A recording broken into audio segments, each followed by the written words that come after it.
انسان کا وجود اور اس کی تخلیق کا مرحلہ شروع ہو جاتا ہے۔ 70-80 سال 100 سال زندگی گزارنے کے بعد یہ وجود اور یہ مٹی دوبارہ اسی جگہ پہ جا ملتی ہے جہاں سے لے کے انسان کے وجود کو بنایا تھا، وہیں پہ مٹی جا ملتی ہے۔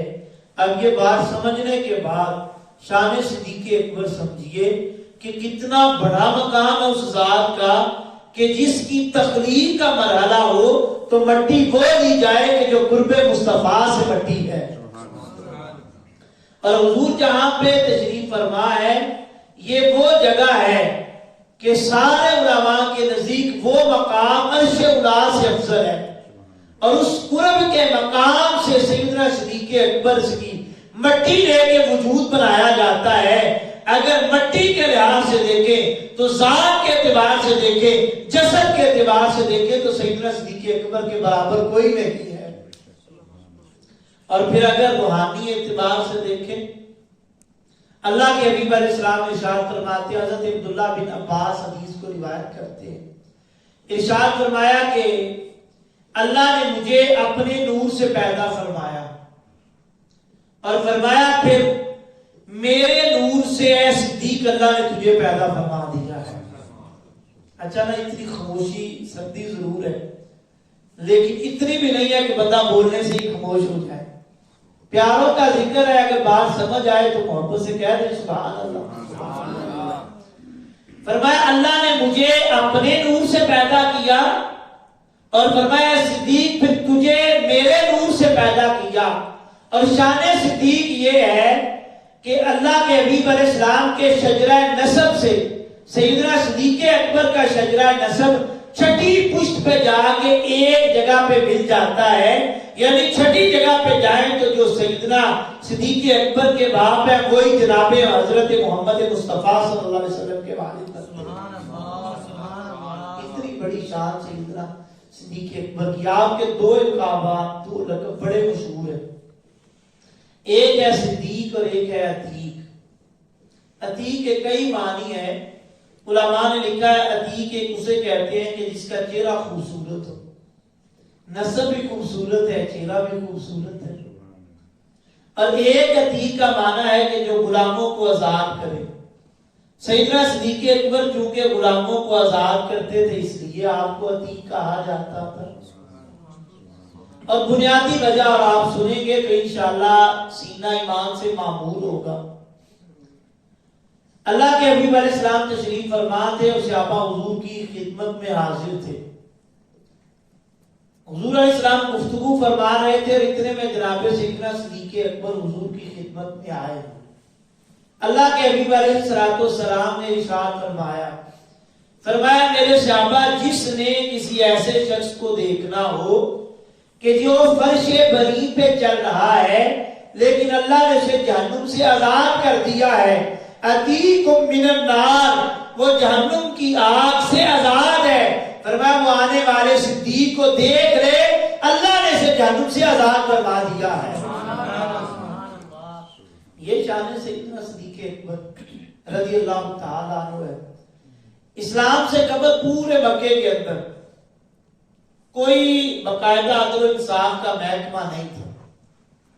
لوگ کبھی کسی کے پاس جاتے اس سے فیصلہ کروا لیتے، کبھی کسی کے پاس جاتے اس سے فیصلہ کروا لیتے، کبھی بچوں سے بھی فیصلہ کروا لیا کرتے تھے۔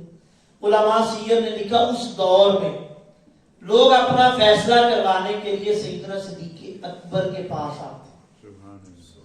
ابھی اسلام نہیں آیا، ابھی حضور نے اعلان نبوت نہیں کیا، قبل اسلام کی بات ہے۔ لوگ فیصلہ کروانے کے لیے جناب سیدنا صدیق اکبر کے پاس آتے اور جب فیصلہ کروا کے جاتے تو لوگ یہ اعلان کرتے جاتے کہ صدیق وہ ہے، ابو بکر وہ ہے کہ آپ جس کا فیصلہ کرتے ہیں آپ صحیح فیصلہ کرتے ہیں، آپ جھوٹ نہیں بولتے، عدل و انصاف کے ساتھ فیصلہ کیا کرتے ہیں۔ اب اندازہ کیجئے حضور کے دامن سے وابستہ نہیں ہوئے، اسلام کے دامن سے وابستہ نہیں ہوئے، اسلام آیا نہیں۔ قبل اسلام یہ شان ہے تو جب کلمہ پڑھا تو اللہ نے کتنی شانیں عطا فرما دی۔ اسی لیے تو حضور ارشاد فرماتے ہیں، فرمایا اگر میری امت میں سے فرمایا سارے لوگوں کا ایمان ترازو کے ایک پلڑے میں رکھ دیا جائے اور دوسرے پلڑے میں جناب صدیق پاک کا ایمان رکھ دیا جائے، اللہ کے حبیب علیہ السلام فرماتے ہیں، فرمایا ایک طرف تنے تنہا صدیق ہے اور ایک طرف پوری امت ہو، فرمایا صدیق کا ایمان پھر بھی ساری امت کے اوپر غالب آ جائے گا۔ اور اس کی وجہ کیا ہے، سبب کیا ہے؟ علماء نے لکھا اس کا سبب شب معراج۔ جب اللہ کے حبیب علیہ السلام قرب خاص میں گئے، واپس لوٹنے لگے تو آپ نے صحابہ سے جبریل امین سے بتایا، ان سے مشورہ کیا، اے جبریل میں واپس لوٹ کے جا رہا ہوں، قوم تو میری پہلے نہیں مانتی کہ میں نے فلاں معجزہ بھی دکھایا، چاند کو 2 ٹکڑے کر کے دکھایا، لیکن قوم نہیں مانتی، ہاتھوں میں کینکریوں نے کلمہ پڑھا، وہ بھی نہیں مانتے، وہ تو ہر بات کا انکار کرتے ہیں، پتھر ان کے سامنے پانی پہ تیرتے رہے، وہ نہیں مانتے، بھلا جو سامنے دیکھے نہیں مانتے وہ کیسے مانیں گے کہ رات کے تھوڑے سے حصے میں مسجد حرام سے مسجد اقصی اور سدرۃ المنتہا لامکان تک چلا جاؤں، وہ کبھی بھی نہیں مانیں گے۔ جبریل امین نے کیا عرض کی یا رسول اللہ صلی اللہ علیہ وسلم آپ پریشان نہ ہوں، آپ واپس تشریف لے کے جائیں، کوئی مانے یا نہ مانے، اب آپ نے اگر بات سمجھ آئے تو سبحان اللہ کہہ کے آپ نے جواب ضرور دینا ہے۔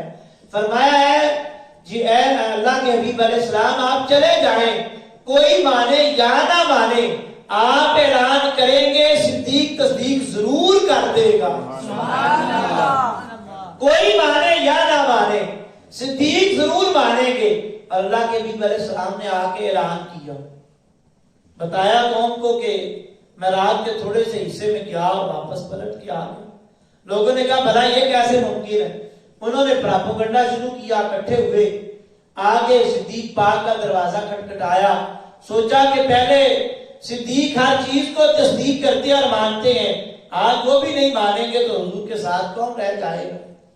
آگے دروازہ کھٹکایا، کہا ہے صدیق بتاؤ رات کے تھوڑے سے پہلو میں کوئی یہاں سے مسجد اقصی جا سکتا ہے؟ فرمایا نہیں جا سکتا۔ کہا پھر سدرۃ المنتہا بھی آگے جا سکتا ہے؟ کہا نہیں جا سکتا۔ کہا لیکن اے مکے والوں یہ یاد رکھو، اگر یہ کوئی عام آدمی ہو تو وہ نہیں جا سکتا، لیکن اگر تم میرے حبیب علیہ السلام کی بات کرتے ہو تو سرکار اس سے پرے بھی جا سکتے ہیں۔ مسجد اقصی ہی نہیں، سرکار اس سے آگے کی بھی کوئی بات کرے تو صدیق ماننے کے لیے تیار ہے، اس لیے کہ میں ان کی خدمت میں ہوتا ہوں، سرکار بیٹھے مسجد نبوی میں ہوتے ہیں اور ہمیں خبر عرش سے پرے کی دے رہے ہوتے ہیں۔ جو صدیق سرکار کی بارگاہ میں بیٹھ کے عرش کی خبریں مانتا ہے اور سنتا ہے، وہ صدیق مسجد اقصی کے جانے کا کیسے انکار کر سکتا ہے؟ یہ شان سیدنا صدیق اکبر کی۔ اور اعلیٰ حضرت امام اہل سنت نے لکھا ہے 2 ذاتیں ایسی ہیں جنہوں نے کبھی شرک نہیں کیا، نہ قبل اسلام شرک کیا نہ قبول اسلام کے بعد شرک کیا۔ فرماتے ایک حضرت ابوبکر صدیق کی ذات ہے، آپ نے اسلام قبول کرنے سے پہلے، حضور کے اعلان نبوت سے پہلے بھی کبھی شرک نہیں کیا، کسی بت کو سجدہ نہیں کیا، کسی بت کے سامنے جا کے کھڑے نہیں ہوئے، بلکہ آپ کے بارے میں آتا ہے کہ آپ کے والد آپ کو ایک بار لے گئے بت خانے میں اور بتوں کے سامنے کھڑے کر کے کہا بیٹا یہ تیرے بت ہیں، یہ تیرے خدا ہیں، ان کی عبادت کرو۔ آپ بت سے مخاطب ہوئے اور سوال و جواب کرنے لگے، کہا کہ اے بت میں بھوکا ہوں مجھے کھانے کے لیے کچھ دو، میں پیاسا ہوں مجھے پینے کے لیے کچھ دو۔ وہ تو پتھر تھا، کیا بولتا؟ آپ نے تیسری بار کہا، پتھر اٹھایا، کہا اگر تو خدا ہے تو اپنے آپ کو بچا کے دکھا۔ بت نے کیا بولنا تھا؟ آپ نے پتھر اٹھایا اس کے منہ پہ مار دیا۔ باپ قریب کھڑے تھے، بازو سے پکڑا، جھنجھوڑا اور ایک تھپڑ چہرے پہ مارا اور پکڑ کے گھر لے آئے، ماں کے پاس لا کے کھڑا کر دیا، کہا کہ یہ تیرا بیٹا میرے خداؤں کی توہین کرتا ہے۔ ماں کہنے لگی اسے مت مارو، اسے نہ کچھ کہو، اس کے اوپر تشدد نہ کرو، اس لیے کہ یہ بچہ جب پیدا ہوا تھا میں نے تب سنا تھا کوئی غیب سے صدا کرنے والا کہہ رہا تھا ھذا عتیکم من النار، یہ وہ بچہ ہے کہ جسے اللہ نے بت پرستی سے اور جہنم سے آزاد پیدا کیا ہے۔ نہ یہ بت پرستی کرے گا نہ یہ جہنم میں جائے گا، اللہ نے دونوں چیزوں سے آزاد اسے پیدا کر دیا ہے۔ اور اعلیٰ لکھتے ہیں دوسری ذات وہ ہے مولا مرتضیٰ شیر خدا حضرت علی کرم اللہ وجہہ الکریم کی ذات، کہ آپ نے بھی کبھی بت پرستی نہیں کی، کیونکہ آپ نے آنکھیں کھولی تو حضور کی گود کے اندر، پرورش پائی تو نبوت کے زیر سایہ، فرماتے ہیں کہ جو نبوت کے زیر سایہ پرورش پائے وہ خود کے قریب جا کیسے سکتا ہے۔ تو سیدنا صدیق اکبر رضی اللہ تعالی اللہ نے بڑی شان عطا فرمائی، بڑا کمال عطا فرمایا۔ اور حدیث کے اندر اللہ کے حبیب علیہ السلام ارشاد فرماتے ہیں، فرمایا صدیق کے 3 احسان ایسے ہیں، فرمایا جن کا میں بدلہ نہیں دے سکتی۔ فرمایا ایک زوجانی بناتا ہوں، فرمایا صدیق پاک نے اپنی بیٹی کا نکاح میرے ساتھ کیا۔ فرمایا حملنی الی دار الہجرہ، دوسرا احسان فرمایا کہ یہ مجھے اٹھا کے ہجرت کی رات غار تک لے کے گئے۔ اور علماء نے حکیم الامت مفتی احمد یار خان نعیمی لکھتے ہیں، فرماتے ہیں کہ صدیق پاک کتنا اٹھا کے لے کے گئے، فرماتے ہیں ہجرت کی رات اللہ کے حبیب علیہ السلام صدیق پاک کے کندھوں کے اوپر تھے، آپ 13 میل تک حضور کو کندھوں کے اوپر سوار کر کے لے کے غار تک گئے۔ آپ اندازہ کیجئے کہ آج کے اس ماحول کو دیکھیں، کسی سے عراق کے اندر چلے جائیں کتنا اندھیرا ہے، چلنا کتنا مشکل ہے، اور پھر خود چلنا مشکل ہوتا ہے، کسی کو اٹھا کے چلنا اور بھی کتنا دشوار ہے۔ لیکن قربان جائے صدیق پاک کی شان کے اوپر 1 نہیں 2 نہیں 13 میل تک حضور کو کندھوں کے اوپر اٹھایا ہوا ہے اور اٹھا کے چل رہے ہیں۔ جہاں حضور علیہ السلام پیدل چلتے ہیں، جناب صدیق پاک کبھی آگے جاتے ہیں، کبھی پیچھے جاتے ہیں، کبھی دائیں جاتے ہیں، کبھی بائیں جاتے ہیں۔ حضور نے پوچھا ہے صدیق یہ کیا کرتے ہو؟ عرض کی یا رسول اللہ صلی اللہ علیہ وسلم صدیق اس لیے بھاگ کے آگے جاتا ہے اگر کوئی دشمن آگے سے آئے تو وہ صدیق سے لڑے، اگر پیچھے سے آئے تو اس کا مقابلہ صدیق کرے، اگر دائیں سے آئے تو میرے ساتھ مقابلہ کرے، اگر بائیں سے آئے تو میرے ساتھ مقابلہ کرے، آپ کی جان کو کوئی نقصان نہیں ہونا چاہیے۔ اور پھر حدیث کے اندر موجود ہے کہ جب حضور علیہ السلام غار میں گئے 3 دن تک غار کے اندر رہے، اور پھر وہ وقت آیا کہ جناب سیدنا صدیق اکبر کو پیاس لگی۔ عرض کی یا رسول اللہ صلی اللہ علیہ وسلم مجھے پیاس لگی ہے، پانی چاہیے۔ اللہ کے حبیب علیہ السلام نے ارشاد فرمایا صدیق تھوڑا غار کے اندر آگے چلے جاؤ، پانی موجود ہے۔ سیدنا صدیق اکبر آگے بڑھے تو دیکھا واقعہ ہی پانی موجود ہے۔ اب یہاں پہ یہ بھی غور کریں کہ اللہ کے حبیب علیہ السلام بھی اس غار میں پہلے تو آئے ہیں اور صدیق پاک بھی نہیں آئے، آگے گئے ہیں تو وہاں پہ پانی موجود ہے۔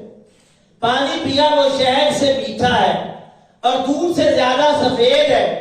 واپس پلٹے، سوچا کہ یہ کہاں سے اتنا خوبصورت پانی آ گیا۔ بارگاہ مصطفیٰ میں عرض کی یا رسول اللہ صلی اللہ علیہ وسلم یہ پانی اتنا میٹھا، اتنا پیارا، اتنا ٹھنڈا آیا کہاں سے ہے؟ اللہ کے حبیب علیہ السلام نے ارشاد فرمایا اے صدیق جب تم نے مجھ سے پانی طلب کیا، اللہ نے حوض کوثر کے اوپر مقرر فرشتے سے فرمایا اے فرشتے میرے پیارے کے پیارے کو پیاس لگی ہے، جنت سے غار تک جتنا سفر ہے وہ سارا سمیٹ دو، یہاں سے نہر اٹھا کے غار میں جاری کر دو، صدیق کو پیاس لگی ہے۔ اے صدیق تم وہاں پہ پہنچے نہیں تھے، جنت سے فرشتے نے پانی کی نہر کھینچ کے اس نہر کے اندر جاری کر دی ہے۔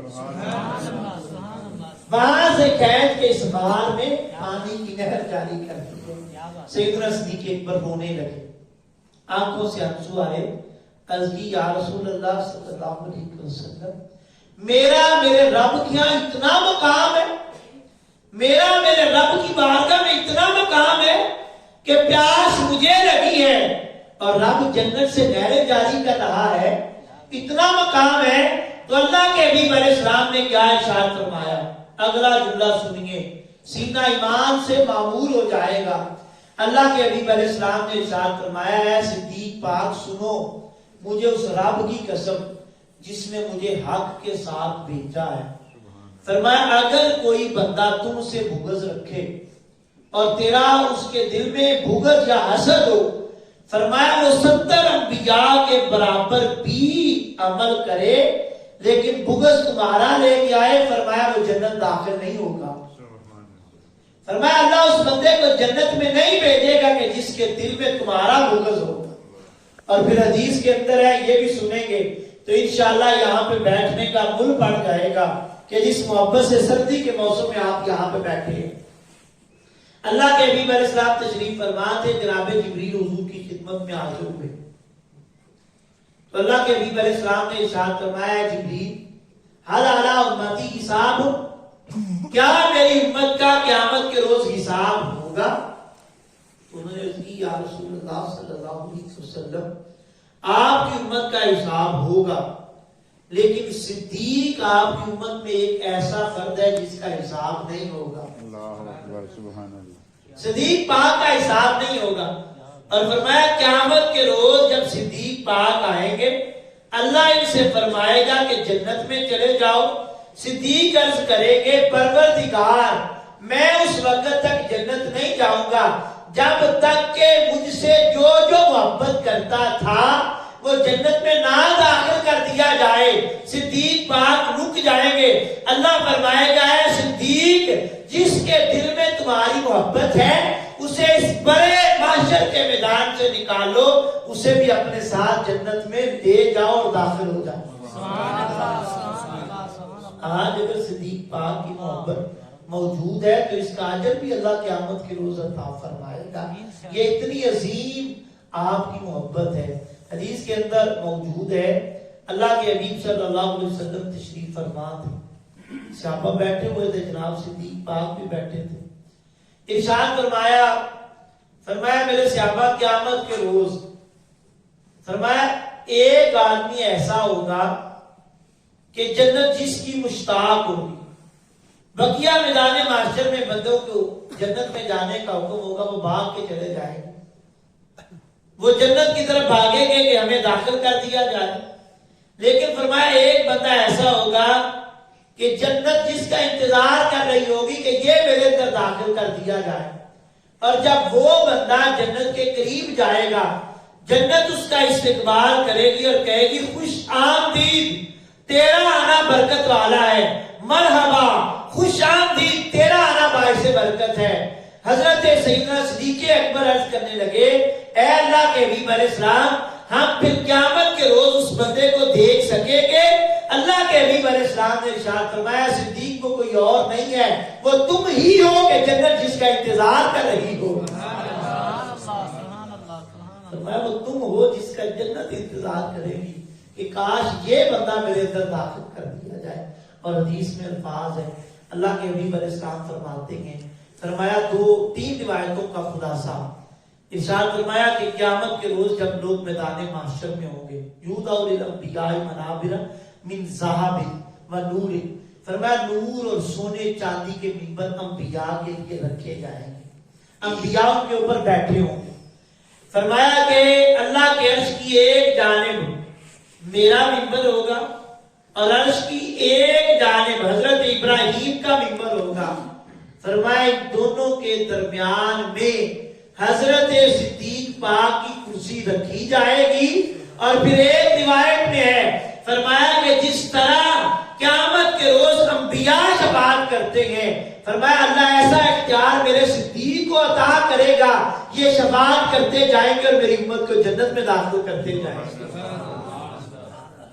اتنی شان ہے جناب سیدنا صدیق اکبر کی، اور آپ وہ صحابی ہیں جنہیں حضور علیہ السلام کی حیات ظاہری میں حضور کے مصلی امامت پہ کھڑے ہو کے نماز پڑھانے کا شرف نصیب ہوا. آپ نے ایک بار نہیں کئی بار اللہ کے حبیب علیہ السلام کی موجودگی کے اندر نماز بھی پڑھائی. اور حدیث میں ہے کہ جب حضور علیہ السلام کے آخری ایام تھے, اللہ کے حبیب علیہ السلام نے صحابہ سے فرمایا کہ جاؤ کسی کو کہو جا کے نماز پڑھائیں. اور فرمایا کہ صحابہ آئے اور حضرت عمر پاک کو کہا کہ آپ نماز پڑھائیے. آپ آگے بڑھے, نماز پڑھانے لگے. آپ جب کھڑے ہوئے تو حدیث کے الفاظ ہیں, اللہ کے حبیب علیہ السلام نے 3 بار فرمایا لا لا لا نہیں. فرمایا عمر سے نہیں, صدیق سے کہو کہ وہ نماز پڑھائیں, شان ان کی بھی بڑی ہے. لیکن فرمایا جہاں صدیق ہو, اللہ پسند ہی نہیں کرتا کہ صدیق کی موجودگی میں کوئی اور مسلمانوں کی امامت کروائے.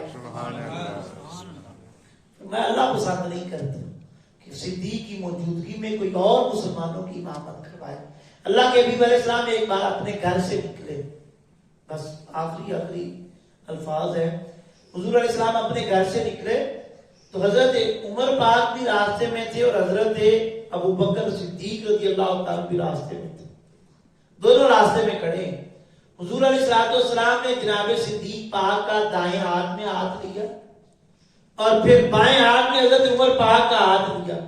حضور اسی طرح چلتے گئے اور مسجد نبوی کے اندر داخل ہو گئے. مسجد نبوی میں گئے تو صحابہ دیکھ کے استقبال کے لیے کھڑے ہوئے. فرمایا میرے صحابہ یہ منظر دیکھ رہے ہو؟ صحابہ نے عرض کی یا رسول اللہ یہ منظر دیکھ رہے ہیں, بڑا خوبصورت ہے. صدیق پاک بھی ساتھ ہے, حضرت عمر بھی ساتھ ہے. فرمایا میرے صحابہ یہ منظر آنکھوں سے اوجھل نہ ہونے دینا, یہ یاد رکھنا. فرمایا جب قیامت کا روز ہوگا لوگ اپنی قبروں سے اٹھائے جائیں گے, ہاکذا نبعث یوم القیامہ. فرمایا ہر بندہ ایک ایک کر کے قبر سے نکلے گا. فرمایا جب میں نکلوں گا صدیق کا ہاتھ میرے دائیں ہاتھ میں ہوگا, عمر کا ہاتھ میرے بائیں ہاتھ میں ہوگا.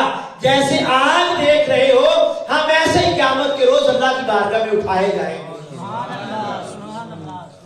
اتنی شان ہے جناب سیدنا صدیق اکبر کی. ایک طویل جب علماء نے سلسلہ لکھا آپ کی عظمت اور شان کے لحاظ سے, اس سے بڑی اور کیا بات ہو سکتی ہے کہ جناب رسول پاک صلی اللہ علیہ وسلم فرما رہے ہیں. فرمایا جس نے جو احسان کیا اس کا بدلہ دے دیا, لیکن صدیق وہ ہیں فرمایا کہ جن کا بدلہ میں نہیں میرا رب عطا فرمائے گا. اور پھر وہ صدیق وہ ذات ہے کہ جن کے بارے میں اللہ جبریل سے پیغام بھیجتا ہے. فرمایا جبریل جاؤ میرے صدیق سے پوچھ کے آؤ کہ وہ میری رضا پہ راضی ہے. اس سے بڑی کیا بات ہو سکتی ہے کہ اللہ پوچھتا ہے کہ صدیق راضی ہے یا نہیں راضی ہے. یہ شان ہے سیدنا صدیق اکبر کی. اور یہ کیوں ملی؟ اس لیے کہ طبیعت کے اندر عشق مصطفیٰ تھا. ساری زندگی وفائے رسول سے گزاری. جو ادا مصطفیٰ کریم کو پسند ہے وہی ادا جناب صدیق پاک کو پسند ہے. جو چیز حضور کو پسند ہے وہ آپ کو پسند ہے. ساری زندگی مصطفیٰ کریم کے طریقے کے مطابق زندگی گزارتے رہے اور حضور علیہ السلام کے جانشین بھی بنے اور حضور کے محبوب بھی بنے. آج ہمیں اس بات کی ضرورت ہے کہ ہم ان کے طریقے کو بھی اپنائیں اور جس طریقے سے وہ حضور علیہ السلام سے محبت کرتے تھے آج ہم اس طریقے کو اپنائیں. آج ہم دیکھیں کہ مسجدیں ویران ہیں, ہمارے گھروں کے اندر بے رونقی ہیں, اسلام سے دوری ہے, اسلام دور دور تک تباہی کے اندر نظر نہیں آتا. اور جناب صدیق پاک کی زندگی دیکھیں, انہیں خود پسندی کوئی نہیں ہے, وہی پسند ہے جو مصطفیٰ کو پسند ہے. آج ہمیں حضور علیہ السلام کو سب سے بڑی کیا چیز پسند تھی؟ حضور فرماتے میری آنکھوں کی ٹھنڈک کیا ہے؟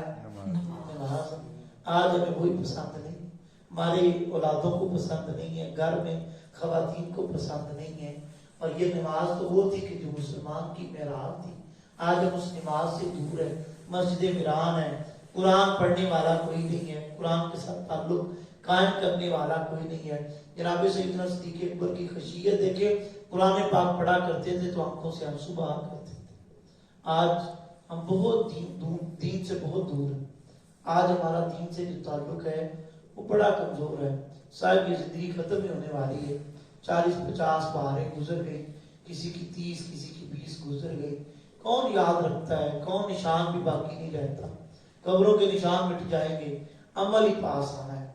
یہ اولاد جس کے لیے ساری زندگی بندہ دوڑتا ہے، کوششیں کرتا ہے کہ ان کا کیا بنے گا، ان کا کیا بنے گا، کچھ بھی نہیں ہے، سب کچھ نظام چلتا رہتا ہے، بندہ مر جاتا ہے لیکن نظام یہ رکتا نہیں ہے، لیکن عمل ہمارے ساتھ جائے گا اور کچھ نہیں جائے گا۔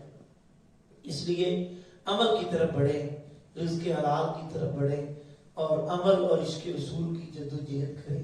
اللہ ہم سب کو نیک اعمال کی توفیق عطا فرمائے۔